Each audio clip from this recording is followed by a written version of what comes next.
नमस्कार, आप देख रहे हैं द हिंद 24 न्यूज और मैं हूं आपके साथ साक्षी। आइए नजर डालते हैं आज की बड़ी खबरों की ओर। आप चिकित्सा और शिक्षा फ्री कर दो या अन्न 5 किलो अन्न को देकर के क्या करेगा? आपको भिखमंगा बनाएंगे लोगों को। सरकार में भी बीच में जितने अफसर है जो अधिकारी हैं ये पैसा खा रहे हैं। ऐसा है, ये दोनों केजरीवाल की सरकार और ये मोदी की सरकार, ये गरीब और किसान की नहीं, ये तो पूंजीपतियों की सरकार है। भारतीय किसान यूनियन अंबवता राष्ट्रीय अध्यक्ष ऋषिपाल अंबवता जी से बात हुई कि वह एमएसपी किसानों के हक को लेकर पहले भी धारण कर चुके हैं। ऋषिपाल जी दिल्ली के कृषि विभाग मंत्री शिवराज सिंह चौहान से भी मुलाकात की। फिर उन्होंने बताया कि हम 20 तारीख को जंतर मंतर पर जाकर अपने अधिकारों को उन विभागों तक पहुंचाना चाहते हैं जहां पर हमारे किसान भाइयों को उनका हक मिले। जिस प्रकार उन्होंने बताया कि हमेशा से ही मैं योगी जी और मोदी जी का समर्थन करता आया हूं और आज भी करता हूं। सही मायने में मोदी जी बहुत सही फैसला लेते हैं और उनसे मैं उम्मीद करता हूं कि आज भी वह हमारे ही हक में फैसला ले। नमस्कार, मैं निधि शर्मा। जिस तरह से आप देख सकते हैं मेरे साथ है ऋषिपाल जी। सर, जिस तरह से आप बता रहे थे कि जंतर मंतर पे आप बैठेंगे, धरना होगा और जिस चीज को लेके होगा उसके बारे में बताइए हमें। देखिए, हमारा जंतर मंतर पे किसानों की पंचायत है जी, और इसमें पूरे देश से प्रतिनिधि जो आएंगे, किसान यूनियन के, यूपी है, हरियाणा है, राजस्थान है, तो उसके लिए हमने 20 तारीख को ये तय किया है कि कृषि मंत्री से एक ज्ञापन देंगे और उसमें हमारी जो डिमांड्स है, बस किसान आयोग का गठन है और ये एमएसपी की कानून बने, जिन पे जो आंदोलन 13 महीने चला, उस आंदोलन के लिए 13 महीने के बाद भी आज 2 साल 3 साल हो गए, सरकार ने अभी तक कानून नहीं बनाया एमएसपी पे। तो उसके लिए फिर से हमने ये सोचा कि कृषि मंत्री को ज्ञापन दे और सब किसान एक बार मिले। 50 आदमियों का डेलीगेशन कृषि मंत्री को मिलेगा और उसको ज्ञापन देगा कि भाई इस पर कानून बनाओ, एमएसपी पे कानून बनाओ, किसान का कर्जा माफी का जो हमारी डिमांड है उनको लेकर के हम मिलेंगे। जो पिछले समय से आप देख रहे हैं, 2 साल से पहले धरना भी हुआ था, काफी बंद भी रहा था पूरा गाजीपुर से लेकर गाजियाबाद तक। तो क्या लगता है कि इस बार भी आपका जो ये फैसला है सरकार मानेगी? देखिए मैम, 13 महीने का आंदोलन जी, उस आंदोलन में भी हम वो कमेटी की 40 यूनियनें थी और उस आंदोलन में हमारे प्रधानमंत्री जी ने ये माना, देश के प्रधानमंत्री ने, कि मेरी कोई तपस्या में गलती हुई और हम ये कह रहे हैं कि इन्होंने कहा था कानून है, कानून रहेगा, एमएसपी का कानून है, कानून रहेगा, कानून बढ़ेगा, प्रधानमंत्री जी ने कहा। और हम ये कहना चाह रहे हैं कि जब कानून है, कानून रहेगा, तो कानून बढ़ाइए। क्यों किसान, अब खनौरी बॉर्डर पर किसान पड़ा है, डल्लेवाल जी की हालत ऐसी हो गई है, अनशन पे है, और भी किसान बैठे हैं। तो मैं ये कह रहा हूँ, हमारा सरकार से तो विरोध नहीं है, हमारा सरकार से मांग है और हर इंसान का इस देश में मांग करने का हर आदमी का अधिकार है। तो हम सरकार से ये मांग कर रहे हैं कि जो आपने वादे किए हैं उन वादों का पूरा करिए, एमएसपी का कानून बनाइए, किसान आयोग का गठन करिए, बुढ़ापा पेंशन पूरे देश में एक समान करिए, शिक्षा और चिकित्सा फ्री करिए। इनको लेकर के हम एक ज्ञापन देने के लिए जंतर मंतर पर 20 तारीख को आएंगे। पहले सरकार केजरीवाल जी की थी, अब दिल्ली में सरकार भाजपा की है। तो क्या लगता है कि एनएसपी जो अब चल रहा है, जो आपका लिखत है, वो सब कितना लगता है कि बाकी में सरकार सुनेगी या फिर दोबारा धरना चलेगा?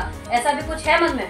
देखिए, मुझे लग रहा है सरकार सुनेगी कि अब मुझे लग रहा है कि देश का जो कृषि मंत्री है, मुझे लगा वो अच्छा इंसान है, वो किसान के प्रति नरम है और वो चाहता है कि ये खत्म हो, आंदोलन भी खत्म हो और किसान के प्रति जो किसान की मांग है उनको हम मिले थे। अभी एक डेलीगेशन हम 5 किसान गए थे, उन्होंने बड़ा आदर के साथ कहा, अब मैं भी चाहता हूँ कि किसान का जो आंदोलन है ये समाप्त हो, किसान अपने घर जाए, अपना खेती करे।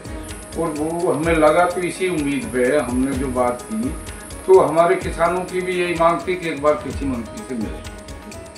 आगे की जो डिमांड है हम कृषि मंत्री से, हमें तो पूरी उम्मीद है कि कृषि मंत्री जी इसको समाधान को खत्म करेगा। सब लोग अपना खनन बॉर्डर पर बैठे हैं।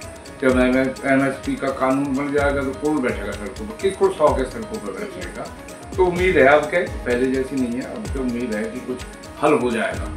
तो ये है उम्मीद। और अब जो हम ये चाह रहे हैं कि नॉन पॉलिटिकल लोग हैं, किसान हैं, इस देश का पूरे देश को तबाही के कगार पर इन्होंने डाल दिया।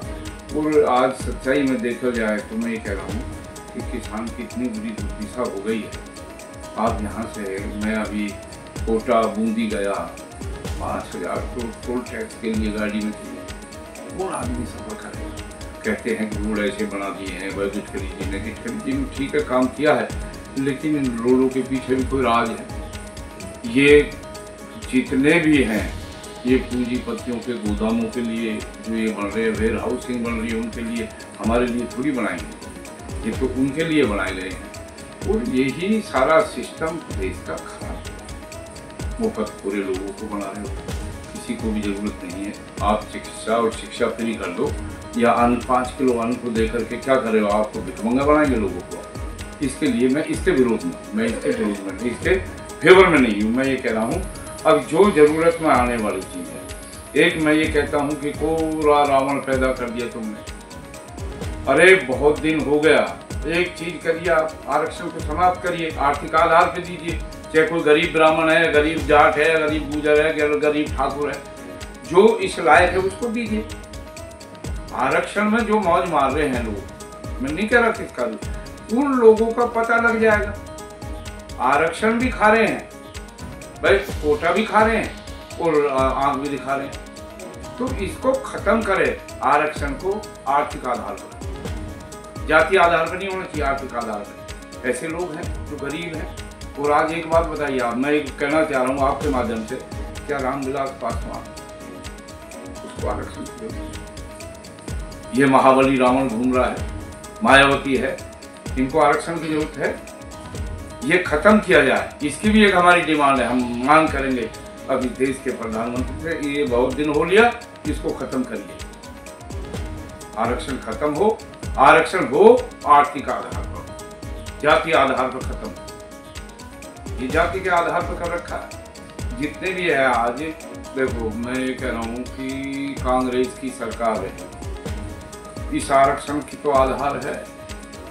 VP सिंह आए, ये आरक्षण लेकर चल गया उनको। इस आरक्षण को जब तक खत्म, ये तो आरक्षण तो एक ऐसी आग है, जो इसको मांगेगा वो भी जाएगा, जो खत्म करेगा वो भी। 20 सूत्री का देखा उन्होंने, हर गरीब को 120 गज का प्लॉट दिया दिल्ली में आज भी। और जो लोग थे, जो आप बता रहे हो आरक्षण वाले, इनको भूमिहीनों को 1 एकड़ जमीन खेती करने के लिए दी। जैसे ही जमीन इन्हें मिली 20 सूत्री कार्यक्रम, वो प्लॉट 10,000 में बेच दे तो पैसा तो लगे नहीं। आज वो प्लॉट पूंजीपतियों के पास 1-1 करोड़ रुपए की होगी, जो जमीन बेची वो 5-5 करोड़ की होगी। 10-10, 20-20 हज़ार में फ्री की चीजें आज जुग्गू को, झुग्गी यहाँ से उठा रहे हो, आपने उसे दे दिया, मकान दिया, इनकी जांच करो, वो मकान वाला गैल बेच कर ले, तो आगे जाके झुग्गी के, जिसको आदत ही झुग्गी की पड़ी हुई है वो झुग्गी में ही रहेगा, चाहे आप उसको महल बना के दे दो। इसमें सरकार को भी तो जाके देखना चाहिए ना इस बारे में, किस तरह से। अरे सरकार में भी बीच में जितने अफसर है, जो अधिकारी हैं, ये पैसा खा रहे हैं। सरकार में तो देखो एक बात, सरकार की योजना है, सरकार की योजना में वोट मांगने की, वोट बटोरने के लिए योजना चला रही है। मैं कह रहा हूँ सारी योजना खत्म करे, मेहनत का जो योजना चलाई थी वही योजना इन्होंने बंद कर दी। मजदूर का वो था, क्या नाम था उसका, जो देते थे ये, इसका मनरेगा बंद कर दी। उस मनरेगा में लोगों का फिक्स था, उतना काम करे और मजदूरी मिले उसके गांव में। आज 1,000 रुपये और 600-700 रुपये मजदूर ले रहा है। तो सरकार की नीतियाँ विफल हैं। सरकार पहले ये करे, गांव में भी 80% लोग इन्होंने येलो कार्ड, कौन से कार्ड है हमें तो पता नहीं, वो बनवा रखे हैं। और वो उनके घर में 4-4 गाड़ियाँ खड़ी हैं, 4-4 गाड़ियाँ खड़ी हैं, कोठियों में रह रहे हैं, और वो भी ले रही BPL क्या है। और जो वे BPL में उनकी सेटिंग है, वही मकान उनको मिल जाना। और BPL का भी तो यही तो चमत्कार है। वोटों का है। केजरीवाल जी ने जो चलाया था उसका खेल खत्म हो गया। वो भी झूठ की दुकान थी, मैं तो सच्चाई बता रहा हूँ, वो भी झूठ की दुकान थी। वो झूठ बोलना, कभी उस पर चढ़ जाना, कभी पेड़ पे कनेक्शन काटना, कभी आज कहाँ है। ऐसा है, ये दोनों केजरीवाल की सरकार और ये मोदी की सरकार, ये गरीब और किसान की नहीं, ये तो पूंजीपतियों की सरकार है, पूंजीपतियों की है हकीकत में। ये जो भी है, अगर कोई मुद्दा होगा उसको भटकाने के लिए नया दूसरा मुद्दा ला खड़ा कर देता। अब इसमें बोला क्या, उसके लिए बोला अम्बेडकर अम्बेडकर अम्बेडकर, उसको खत्म कर दिया। अगर आज भी मैं कोई पार्टी और उससे कोई वो नहीं रखता, लेकिन मैं कह रहा हूँ फिर भी कहीं नैतिकता है। भाई लीडर जो कांग्रेस के वो सब बीजेपी में जा रही।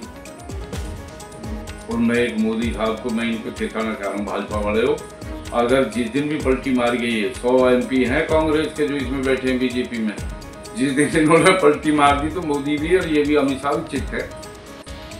सारे जो पलटीबाज इधर जा रही है और ये पलटी मारेंगे, पहले ये इधर थे अब इधर है। तो फिर भी राहुल गांधी को मैं लीडर मानता हूँ, अच्छा सच्चा, अच्छा और सच्चा, वो अच्छा लीडर, वो देश में कुछ करके दिखाया। ये तो कोई है, कोई भंडारा खाने वाला है, कोई भीख मांग के खाने वाला है, ये सब टोला इकट्ठा हो रहा है और इन्होंने देश का बट्टा।